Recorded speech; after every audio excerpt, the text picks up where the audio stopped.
Welcome to All Pro Football Data. My name is Jim Coburn, and today's episode, we're talking about O.J. Simpson based on his production, athleticism, and other statistical factors. So stay tuned until the end of the video.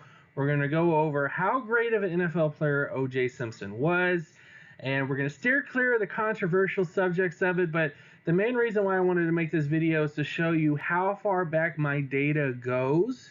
And to give you some reasons as to why you should be paying attention to the stuff that I do.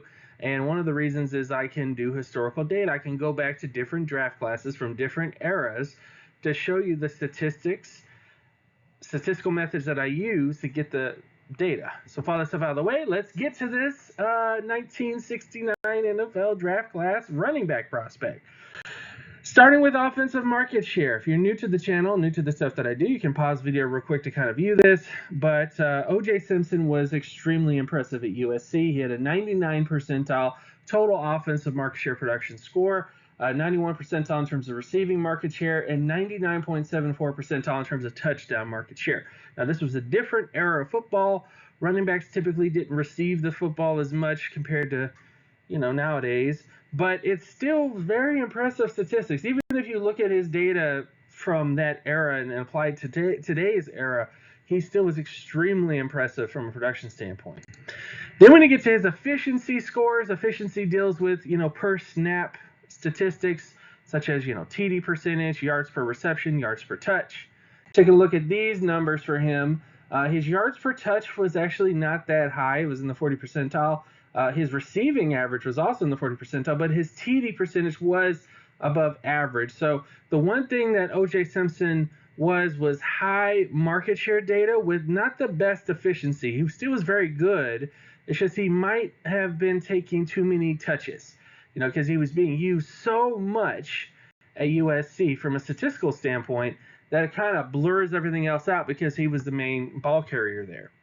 Then, of course, when you get to athleticism traits, yes, I have athleticism data on O.J. Simpson. Taking a look at his speed score, he had an 85 percentile speed score when applied to today's era. So not applying it to that era, to today's era, he would have had a elite, or near elite, I should say, speed score for his size, because you ran about a 4.4 40-yard dash, around 215 pounds, which is very impressive for a running back like him.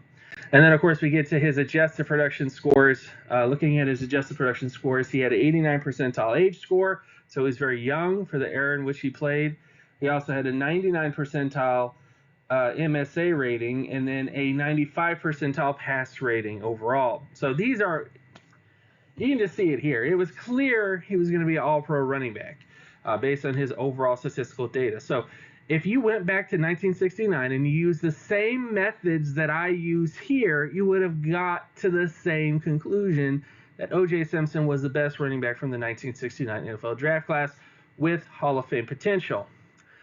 Moving on to his NFL production. So, as I stated before, we're going to take a look at his NFL production. So this is how O.J. Simpson performed from a market share perspective from 1969 until 1979.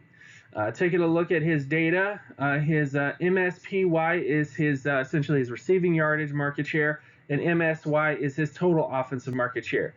As you can see, not very good of receiving, overall player from that kind of perspective, but until probably about 1974 is when he had like 90 plus percentile receiving market share years. But his overall total offensive market share was extremely impressive, especially from 1972 until 1976. So it took him a little bit of time to really get going based on his statistics. His rookie year was decent, but when you look at, 1970, kind of had a dip a little bit, and then 1971 kind of started getting a little back to normal, and then 1972 and 1976, he just slayed the NFL for that period. Last year at Buffalo was in 1977. Then he went to the 49ers for 2 seasons, had an 80 percentile year that year, and then 1979 was the final year, and then finally retired from football after that point. Now, you can say what you will about O.J. Simpson in terms of the man, in terms of his character and all those other sort of things, but he was a very good football player.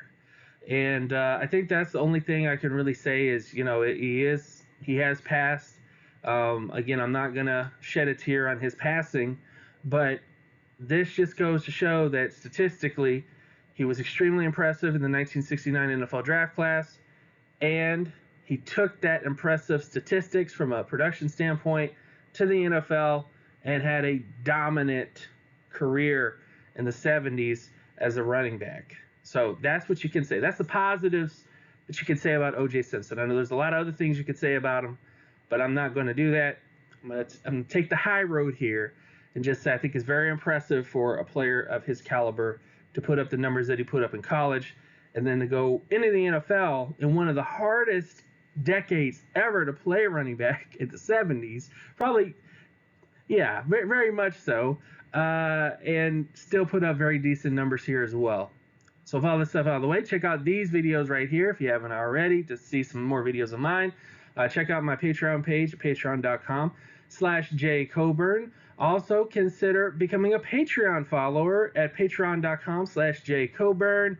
And the 2024 NFL Draft Analytics Guide is coming soon, guys. It's going to be dropping either tomorrow or this weekend, so stay tuned for that. It's going to be the best guide I've ever made up to this point, and I hope you guys enjoy it and buy it out there. I'm going to get a link on my videos coming forward with it so you guys can check that out. So thank you guys so much for watching. I'll see you guys in the next one. Peace.